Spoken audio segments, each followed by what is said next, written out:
Shalom, I'm Rabbi David, and today I'm going to tell you something that will shake your understanding of wealth, prayer, and divine assistance to the core. What I'm about to say will sound offensive, even heretical, but stay with me, because by the end of this message, you will understand something that will completely transform how you attract abundance. Are you ready? Here it is.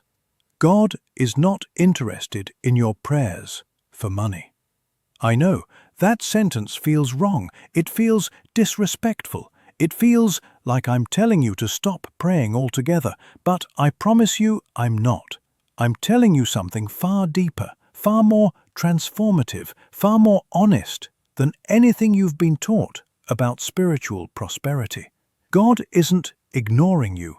God isn't punishing you. God isn't withholding anything from you. The truth is far more shocking. The Creator is already giving you wealth every single moment, but you are not connected to it. Let me explain. Most people pray for money the same way a person begs for water in a house with running taps.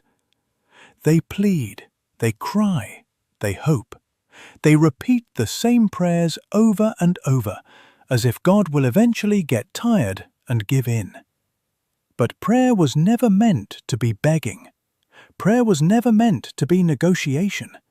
Prayer was never meant to be a performance you put on for the heavens. Prayer is not a request system. Prayer is a connection system. Prayer is technology. The ancient Kabbalists teach that the Creator is an infinite force of giving, endless, constant, overflowing abundance. God doesn't give sometimes. God doesn't give when you behave well enough. God doesn't give when He's in a good mood. God gives 100% of the time. Not 99, not 99.9. 100%, always, constantly, eternally. So if the divine is always giving, then why aren't you receiving? Why are you struggling? Why are you fighting for money?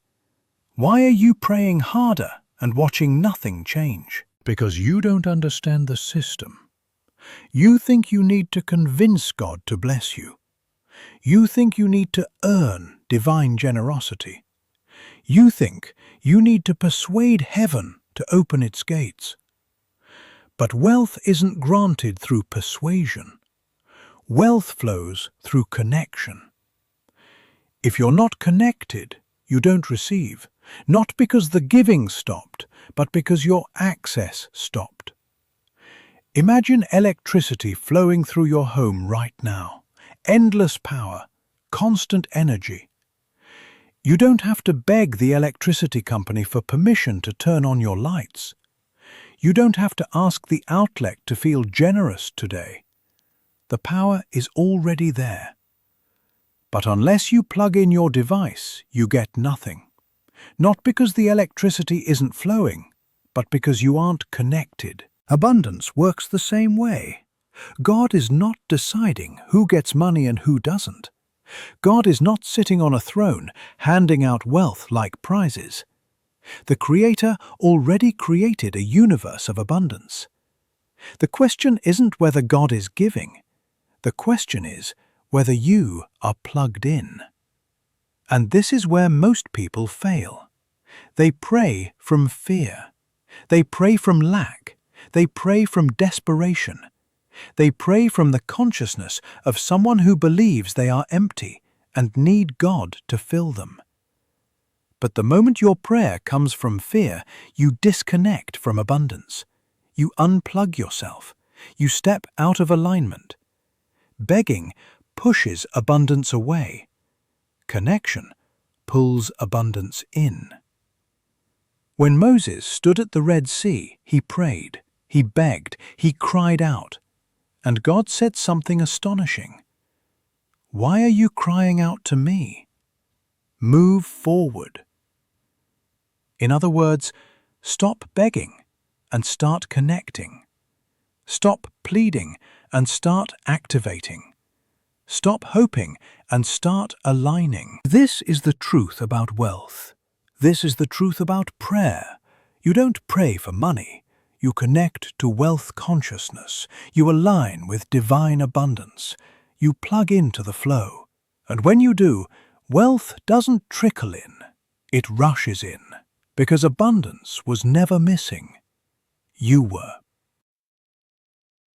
And once you understand that abundance was never outside of you, you're finally ready for the truth most people will never hear.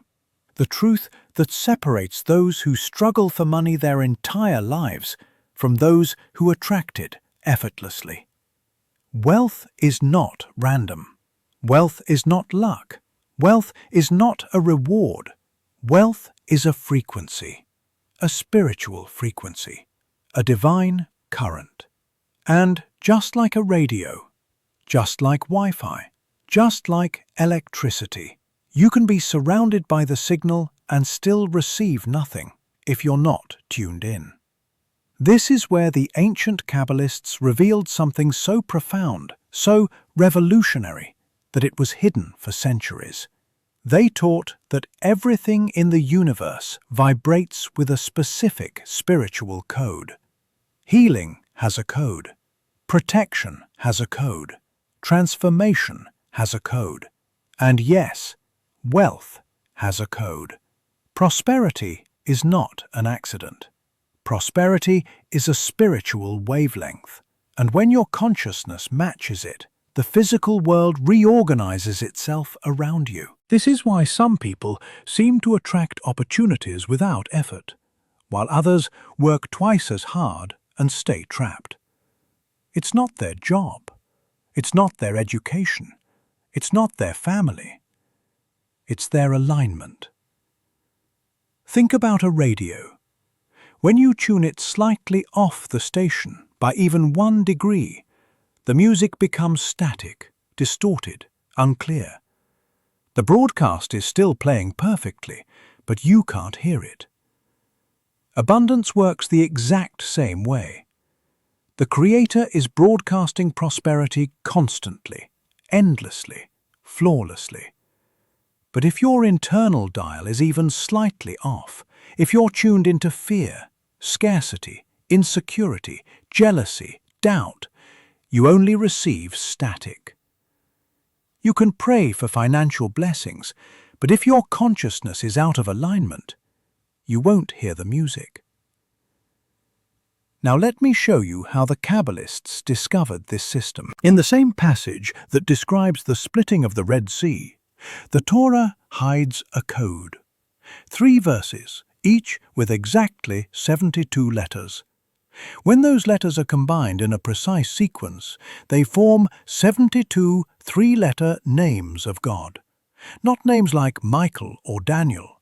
Not names meant to be spoken out loud. These are frequencies, spiritual access points, codes that unlock specific energies in the universe. One of these names governs healing. One governs protection. One governs emotional clarity. And one governs prosperity. The divine channel of abundance, wealth, expansion, and material blessing. When Moses stood at the Red Sea, he did not beg God to intervene. He connected to the frequency that controls nature. He accessed the vibration that bends physical reality. He aligned his consciousness to the spiritual current that overrules limitation. And the sea responded. The water moved because Moses moved internally first. This is the secret. Consciousness shifts reality. Not metaphorically, not symbolically, literally. If your thoughts vibrate lack, you attract lack. If your emotions vibrate fear, you attract more fear. If your consciousness vibrates abundance, opportunities appear, doors open, synchronicities multiply, and wealth begins to flow toward you instead of away from you. Here's the part that most people miss. Alignment is faster than you think. You don't need an hour of meditation. You don't need a year of spiritual training. You don't need a lifetime of rituals. There is a 1-minute method, a spiritual calibration that instantly plugs your consciousness into the wealth frequency. A 1-minute shift that connects you to the divine current already flowing around you. The Kabbalists called it zechira, remembrance. Not remembering with your mind, remembering with your soul. Remembering who you are. Remembering the source you come from. Remembering that abundance is your natural state. When you activate this remembrance, even for 60 seconds, you stop operating from scarcity. You stop vibrating fear. You stop seeing yourself as separate from the Creator. And in that moment, the frequency of wealth becomes accessible. The spiritual signal becomes clear. The channel opens, and suddenly, abundance begins to move toward you because you've finally moved toward it. Misalignment blocks wealth. Alignment unleashes it. Not because God changes, but because you change. Not because the universe rearranges itself in your favor, but because you finally tuned yourself to receive what was waiting for you all along. And when you understand this, truly understand it, you stop asking, "When will my blessing come?" And you start asking something far more powerful. How do I tune myself to the blessing that's already here? And once you grasp that the blessing is already present, already flowing, already surrounding you, something extraordinary becomes possible. You can access it intentionally, not accidentally, not occasionally, not when life feels generous, but deliberately, consistently, predictably. And this is where the power of the 1-minute prayer comes in. A prayer that is not a request, not a plea, not an act of desperation, but a shift, a calibration, a spiritual plug-in. Most people think prayer is about speaking to God, but true prayer, Kabbalistic prayer, is about aligning with God, about adjusting your inner frequency so the outer world begins to reflect what is already true in the spiritual realm. The 1-minute prayer works because it brings your consciousness, your emotion, your intention, and your energy into perfect alignment with abundance. It doesn't ask for wealth. It becomes wealth. Think again about electricity. A lamp does not beg the outlet for power. It simply connects and the light turns on. An appliance does not plead with the wall to send energy. It plugs in and the power flows instantly. The electricity was always there. The act of connection was the missing piece. The same is true spiritually. The Creator is the electricity. Abundance is the current. You are the device, and the 1-minute prayer is the plug. The reason most prayers fail is because they come from separation. God, give me. God, help me. God, fix this. These are the words of someone who believes they are empty, disconnected, lacking. And a prayer spoken from lack vibrates lack. It can only attract more scarcity. But a prayer spoken from alignment, from expansion, from knowing, you feel the difference instantly. It shifts your spiritual circuitry. The 1-minute prayer is built on 3 pillars: visualization, alignment, and intention. Each pillar opens a different gate of abundance. Each pillar shifts a different layer of consciousness. And when all 3 activate together, something remarkable happens. Your inner signal syncs with the frequency of divine wealth. Visualization is the language of the soul. When you visualize abundance, not as fantasy, but as reality, you activate the spiritual blueprint of that abundance. You create a vessel, a receiving structure, a shape in your consciousness that the divine flow can fill.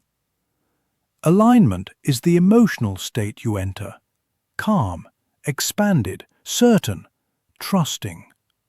Alignment is when your heart matches your mind, when your thoughts match your energy, when your inner world matches the blessing you seek.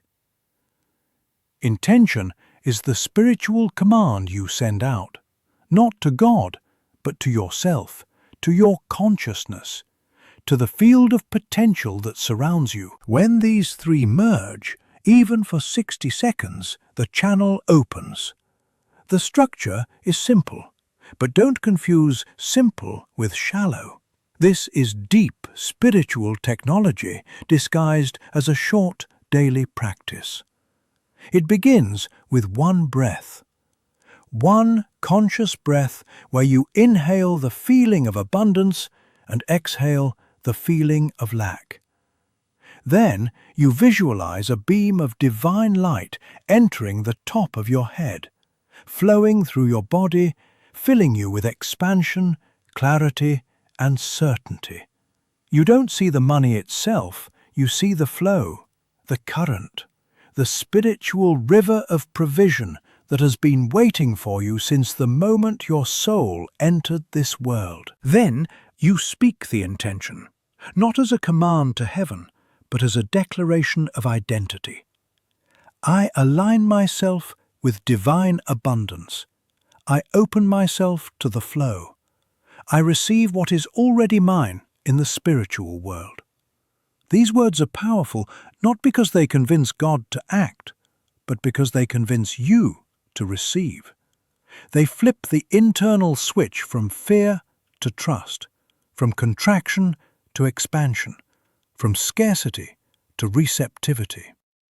The final step is the most important. You sit for a moment, just one moment, in the feeling of wealth. Not the idea, not the hope, the feeling. As if the blessing is already present. As if the flow has already begun. Because spiritually, it has. This is the moment the signal turns clear. This is the moment your consciousness locks onto the frequency. This is the moment the connection is made. 60 seconds. That is all it takes to shift your vibration, tune your inner receiver, and open the channel that has been waiting for you. This 1-minute prayer is not a tool you use occasionally. It is a practice you perform daily, consistently, with certainty, with presence. And every time you do, you strengthen the connection, widen the channel, and deepen your alignment with the abundance that has always been yours. And this is where most people quietly sabotage their own abundance, even after they finally learn how to align, how to visualize, how to declare, how to plug themselves into the frequency of wealth. They do the inner work. They feel the connection. They feel the shift. They feel the energy rising inside them. And then they do nothing. They wait. They sit still. They assume the blessing will fall into their lap simply because they felt aligned for 60 seconds. But alignment without movement is potential without direction, power without purpose, energy without a channel. Prayer opens the flow, but action gives that flow somewhere to go. This is the vessel principle, one of the most foundational laws in all of Kabbalistic teachings. Light needs a vessel. Abundance needs a pathway.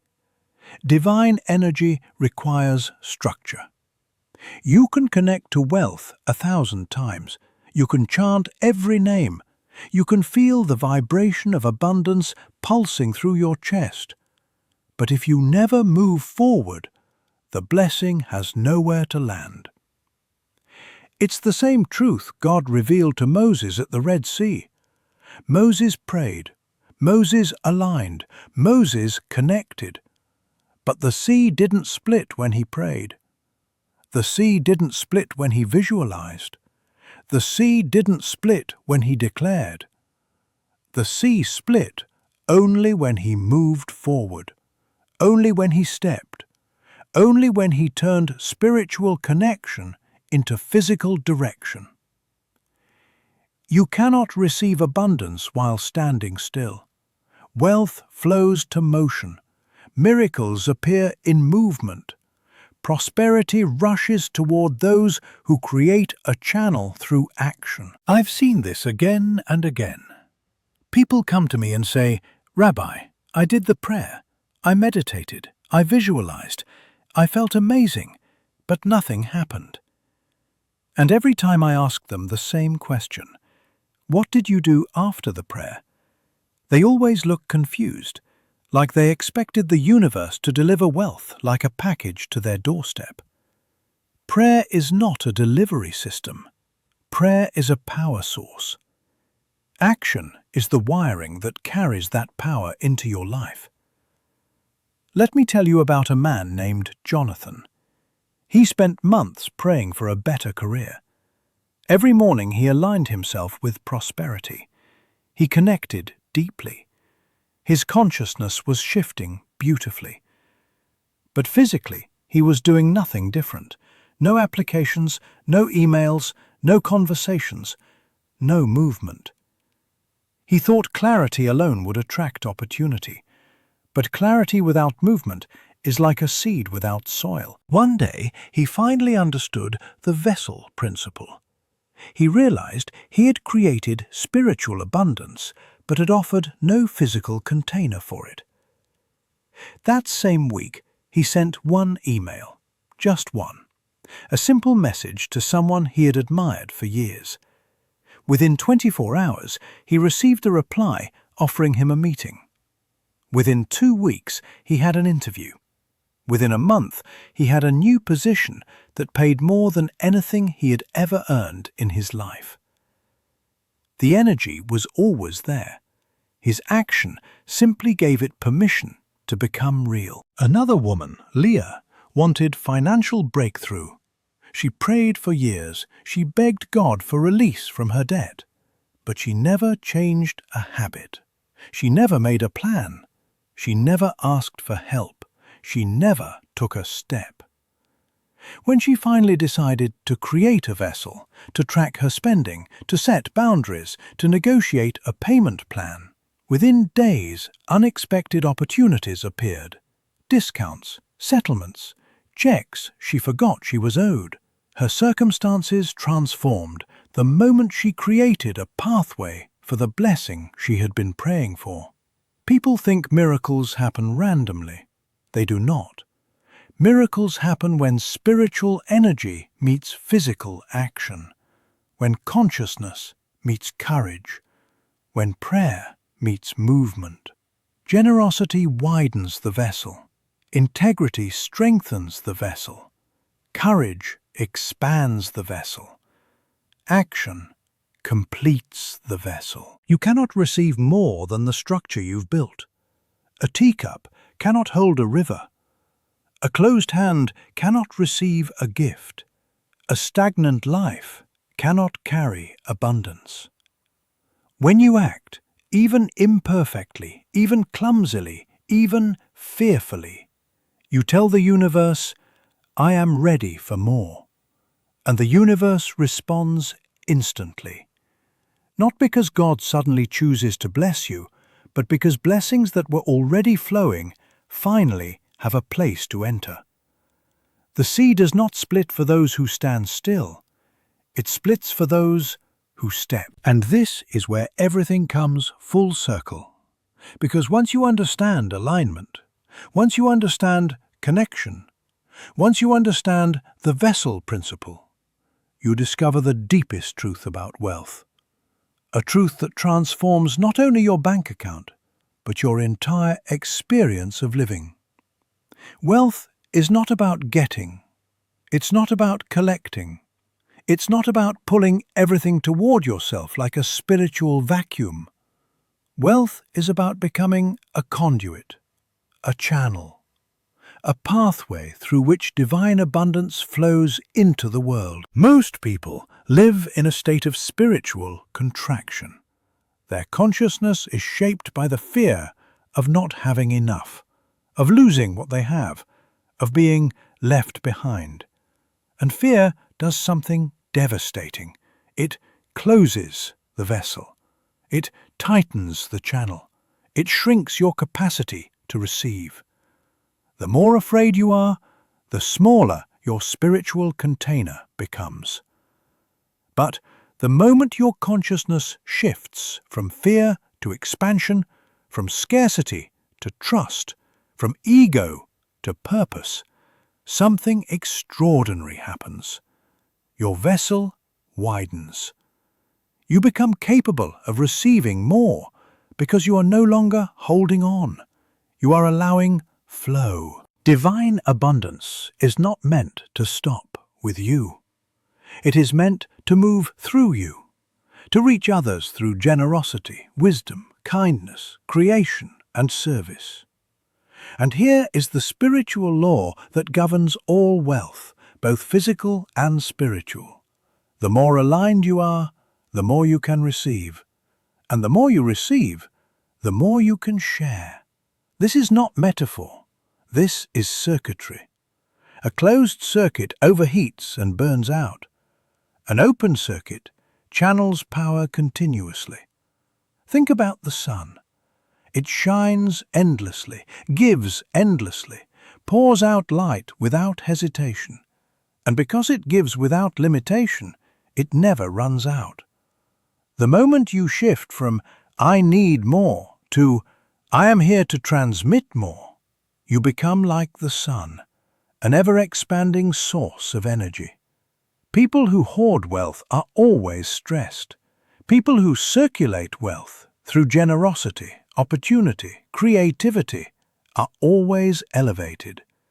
Because they are aligned with the divine system, not fighting against it. I've seen people step into this truth and unlock levels of abundance they never imagined. One man told me he had spent years chasing wealth, fighting for every dollar, pushing, grinding, obsessing. When he finally learned the vessel principle, he started taking small, bold actions. But even then, something still felt blocked. The breakthrough came when he asked himself a question he had never considered. If God blesses me with more, what will I do with it? For the first time in his life, he thought beyond himself. He thought about the kind of giver he could become, the kind of impact he could make, the kind of good he could channel into the world. Within months, opportunities began appearing that felt almost supernatural. Clients came out of nowhere. Investments grew. Doors opened so quickly he almost couldn't keep up. Not because God suddenly decided to bless him, but because his consciousness finally matched the flow of abundance. A woman once shared with me that she used to pray daily for financial relief, but her prayers were always desperate, anxious, dripping with fear. The moment her mindset shifted from "how do I survive" to "how do I serve," her entire reality transformed. She didn't become wealthy because she wanted to take more. She became wealthy because she was finally ready to give more. When you operate from ego, you cut yourself off from the source. When you operate from service, you plug into a limitless current. Wealth stops feeling like something you must chase. It becomes something that moves toward you naturally, magnetically, effortlessly. Opportunities recognize your frequency. People feel drawn to you. Solutions appear before you ask for them. You stop fighting for abundance because abundance begins fighting for you. This is the secret the sages understood. This is the truth the patriarchs lived by. This is the spiritual technology Moses embodied. Wealth is not a prize. Wealth is not a reward. Wealth is a responsibility. God does not give abundance to those who cling to fear. God gives abundance to those who create flow. You were never meant to be a container that stores wealth. You were meant to be a channel that circulates it. The more you circulate, the more you receive. The more you receive, the more you can amplify. The more aligned your consciousness becomes, the more divine energy can move through you without resistance. And when you live this way, connected, aligned, generous, courageous, you don't just experience wealth, you embody it, you attract it, you radiate it. You become a conduit for unlimited abundance, and the universe responds by giving you more than you ever dreamed, not because you asked, but because you became the person who can carry it.